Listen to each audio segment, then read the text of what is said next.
influential, prominent, profound German philosopher Johann Gottileb Fichte was actually right and correct when he once said, "A man can do what he ought to do, and when he says he cannot, it is because he will not." Meaning, a man actually has always had the enough mental power and sufficient emotional and psychological capacity and well-being, with the help of which he can obviously do what is expected of his character and moral standards and maturity and sovereignty to do, and also what he should and must do to preserve the societal order and public harmony, and to basically meet his success externally. So a man has the character, confidence, courage alongside he has the willingness, the desire, the intention, the clarity which is required of himself, not only to either identify or overcome his own internal weaknesses, emotional, mental, psychological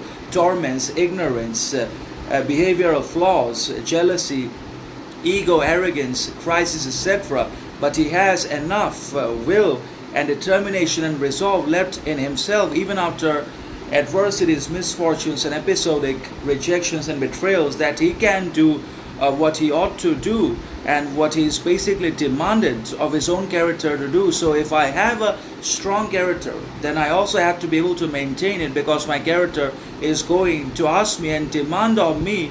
to be maintained with absolute respect, honor, and dignity. But if I do not want to do anything at all, then even if I have a lot of resources, knowledge, possessions, property, then also I won't be able to think, do, and accomplish anything in my life, because I'm simply unwilling to. So that's how it works. A man can do what he ought to do if he has the willingness, the power, the strength, the determination, and emotional, mental, psychological capacities to do so. And when he says he cannot do, it is simply because he does not have the desire, intention, clarity, character, courage, sovereignty, authenticity which is required for the task, and also demanded of his character to do what he has to do to produce the desired outcome and necessary success, which is both internal overcoming of his ignorance and external achievement and conquering of societal chaos, bias, barriers, bounds, and cultural expectations, other people's dictates, demands, desires, everything goes in. So a man has power and authority over himself if he has a willingness to admit to it. But if a man does not have authority, if he is already given to external desires and lusts, then he cannot